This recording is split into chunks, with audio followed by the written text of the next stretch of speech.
ठीक विनोद जी, आपने कहा मैं सीधा सुधांशु त्रिवेदी जी के पास जा रहा हूं और उसके बाद मेरी साथी अनामिका के साथ अयोध्या के राम की पौड़ी पे जनता जुड़ी है। लेकिन सुधांशु जी, विनोद जी कह रहे हैं जो 22 पे जाए वो भी ठीक और जो 22 को ना जाए वो भी ठीक। हालांकि जनता से जब मैं पूछता हूं तो उनका माहौल, उनकी जो फीलिंग है वो बहुत अलग है।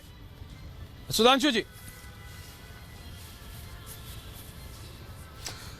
देखिए, विनोद जी बहुत वरिष्ठ और विद्वान पत्रकार हैं, परंतु निश्चित रूप से उनको यह भी पता होगा सिर्फ हिंदू धर्म ही एक ऐसा धर्म है जिसमें इतनी वैज्ञानिकता है कि मुहूर्त का महत्व होता है। यानी जो एस्ट्रोनॉमिकल प्लैनेटरी पोजीशन है उस पोजीशन के हिसाब से स्पेसिफिक टाइम का इंपॉर्टेंस होता है। जैसे गंगा में डुबकी लगाने का मुहूर्त होता है, जैसे कुंभ मेले में जिस दिन मौनी अमावस्या होती है उसका एक दिन मुहूर्त होता है, विवाह का भी मुहूर्त होता है, लोग नौकरी और व्यवसाय ज्वाइन करने, तो उसी प्रकार बात ठीक है। मुहूर्त में काम करने का श्रेय जो है या आपको जो फल है, जो ईश्वर की कृपा है, वो कई गुना अधिक मिलती है। बाद में भी मिलती है, मैं इससे इनकार नहीं कर रहा हूं, परंतु यदि कोई मुहूर्त में, जबकि वो भी विशिष्ट मुहूर्त है, जिस दिन सर्वार्थ सिद्ध योग है, जिस दिन अमृत योग है, द्विपुष्कर योग है और अभिजीत मुहूर्त है, और इस समय जबकि गुरु महाराज भी मार्गी हैं और शनि भी मार्गी हैं और नक्षत्र भी पुनर्वसु है, उसके बाद भी किसी को नहीं आना, कोई बात नहीं है, उसके ऊपर निर्भर करता है, उसमें कौन सी ऐसी प्रमुख बात है। परंतु यह बात सही है, हम उसको मुहूर्त को भी छोड़ देते हैं।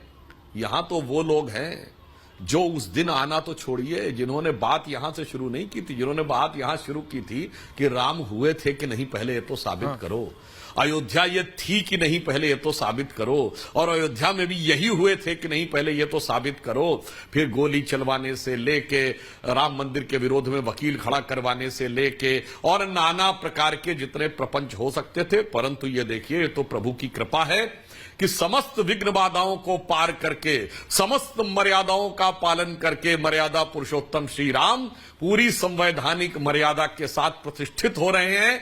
परंतु जो उनके विरोध में खड़े थे वो सब राजनीतिक रूप से क्रमशः निष्प्राण हो रहे हैं और अब इस प्राण प्रतिष्ठा समारोह में न आकर अपनी प्रतिष्ठा को भी स्वतः ध्वस्त कर रहे हैं।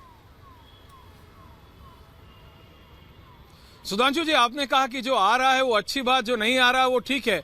अगर कोई मुहूर्त के हिसाब से नहीं आना चाहता तो उसके ऊपर, लेकिन इसके ऊपर राजनीति हो रही है। हालांकि जब आप जनता के बीच जाते हैं सुधांशु जी, और मैं चाहूंगा आप भी और विनोद अग्निहोत्री जी, पता नहीं क्यों बार बार मेरे मुंह से विवेक निकल रहा है, विनोद जी भी ये जरा सुने सिर्फ 2 मिनट के लिए, क्योंकि मैं, विनोद जी, जब जनता के बीच जाता हूं तो जनता, जब मैं भी स्टूडियो में बैठ के डिबेट कर रहा था सुधांशु जी, तो बिल्कुल सब कुछ राजनीति हो रहा था कि देखो अखिलेश यादव 2 दिन बाद आएंगे, अरविंद केजरीवाल दिल्ली में पूजा कर रहे हैं, उद्धव ठाकरे महाराष्ट्र में पूजा कर रहे हैं, लालू जी ने मना कर दिया, जेडीयू ने मना कर दिया, कांग्रेस पूरी पार्टी नहीं आ रही, फिर कुछ लोग आ गए। जैसे ही आप अयोध्या में लैंड करते हैं, यहां पे अलग ही माहौल है, यहां पे भावनाएं अलग हैं, यहां पे लोग उनकी पीढ़ी दर पीढ़ी इंतजार कर रहे थे इस चीज का। अब मानिए, अब लैंड करते हैं और आपको लगता है कि भाई आप तो समझ ही नहीं पा रहे थे कि है क्या। It's not a political thing. और इसलिए मैं सिर्फ 1 मिनट के लिए जा रहा हूं अपनी साथी अनामिका के पास और उसके बाद वापस आ रहा हूं। प्लीज सुनिएगा, लेकिन जनता का, अनामिका सीधा अगर आप जनता से बात कर सके। Anamika, over to you. जी बिल्कुल, आ रहा हूं वापस। ऐश्वर्या, मेरे साथ लोग यहाँ पर हैं और जुड़ भी रहे हैं लोग यहाँ पर। कई लोग ऐसे हैं जो अयोध्या नहीं आ रहे हैं इन्विटेशन के बाद भी, उन्हें क्या कहेंगे आप लोग? उनको क्या कहा जाए, जो नहीं आ रहे वो पहले तो सवाल उठाते थे कि जो है मंदिर वहीं बनाएंगे, तारीख का बताएंगे। ये तो एक बहाना है उन लोगों का, जिसे कहा जा रहा है। आप कहीं भी इस समय देख रहे होंगे, जहाँ भी चल रहा है न्यूज, वहाँ भी किसी को भी देख लीजिए, विपक्षी जो भी पार्टी है, कहीं भी अगर कोई वक्त बोल रही है तो उनका सर नीचे, आंख नीचे ही रहता है। कोई सर नीचे हो गया। इधर आ जाइए, इधर आ जाइए। कई पार्टियां सवाल खड़े कर रही थी, कह रही थी तारीख नहीं बताएंगे, आज तारीख बता दी है, क्या कहेंगे वो? लेकिन अयोध्या नहीं आ रहे हैं वो।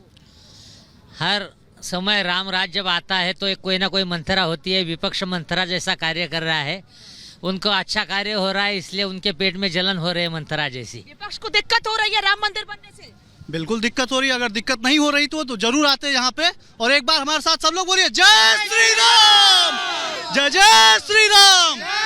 और मैं चाहता हूँ कि आवाज पूरा विपक्ष गूंजे हम लोगों का, और बोलिए जय श्री राम।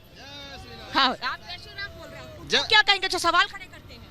वो आज से नहीं, शुरू से ही सवाल खड़ा करते आए हैं। उनका काम अभी नहीं, 22 तारीख के बाद भी सवाल ही खड़ा करेंगे और उनके सवाल से कोई प्रभाव पड़ने वाला है नहीं। जो कार्य हो रहा है बहुत ही अच्छा हो रहा है। अयोध्या पिछले 3 वर्षों में इतना ज्यादा आमूल-चूल परिवर्तन यही यहाँ पे भावना हुआ है, यही मैं इसी भावना की बात कर रहा था। विनोद अग्निहोत्री जी, रत्नाकर त्रिपाठी जी, ये वो भावना है। लेकिन सुधांशु जी कुछ कहना चाह रहे थे, उसके बाद मैं वापस आ रहा हूं आपके पास। हाँ सुधांशु जी। हाँ, मैं सिर्फ ये कहना चाह रहा था कि राजनीति की बात कहां से शुरू हुई थी। मैं याद दिलाना चाहता हूं, राम कभी राजनीति के विषय नहीं थे, या यूं कहूं राजनीति ही राम से शुरू होती थी, क्योंकि हमारे यहां बृहस्पति का राजधर्म सूत्र है, उसे राजधर्म कहा गया है और भगवान राम ने राजनीति उसी से प्रेरणा ली थी। परंतु ये बताइए, महात्मा गांधी ने किससे प्रेरणा ली थी? आधुनिक भारत की राजनीति की शुरुआत होती राम राज्य से, और नित्य का भजन रघुपति राघव राजा राम, अंतिम शब्द हे राम। गांधी की राजनीति राम से प्रेरित थी, मगर नेहरू की राजनीति राम से विमुख थी। और मैं कोट करके कहना चाहता हूं, 22-23 दिसंबर 1949 की रात को जब श्री राम लला प्रकट हुए, उसके बाद 26 दिसंबर 1949 selected words of Jawaharlal Nehru में जाकर पढ़ लीजिए। उन्होंने उस समय के यूपी के सीएम गोविंद वल्लभ पंत को लिखा है कि अयोध्या में जो हो रहा है इससे मैं बहुत दुखी हूं, मैं बहुत परेशान हूं, मूर्तियां तुरंत हटवाइए वहां से। और डिस्ट्रिक्ट मजिस्ट्रेट जो थे के नैयर, उन्होंने साफ मना कर दिया कि हम मूर्तियां नहीं हटवा सकते। उसके बाद नेहरू को इससे चैन नहीं पड़ा। फिर जनवरी 1950 में उन्होंने लिखा है कि आप सख्ती नहीं कर रहे। फिर उसके बाद उन्होंने मार्च 1950 में लिखा है, मई 1950 में रखा हो। ये सब selected words of Jawaharlal Nehru में उनके हाथ के साइन किए हुए वॉल्यूम 2 में लिखे हुए हैं। यहां से राजनीति शुरू हुई। और मैं विनम्रता से कहता हूं, राम शब्द में तो कोई राजनीति नहीं है, मगर मस्जिद के साथ बाबरी शब्द कहां से आया? बाबर तो बादशाह है, वो तो सियासत का हिस्सा है। जब सुप्रीम कोर्ट कहता था विवादित ढांचा, विवादित ढांचा, विवादित ढांचा, यानी डिस्प्यूटेड स्ट्रक्चर, आप कहते थे बाबरी मस्जिद, बाबरी मस्जिद, बाबरी मस्जिद, यहां राजनीति थी। और हमने कभी नहीं कहा हम राम मंदिर बनवाएंगे, हमने कहा राम मंदिर का मार्ग प्रशस्त करेंगे, मंदिर तो राम जन्मभूमि न्यास और संत बनवाएंगे।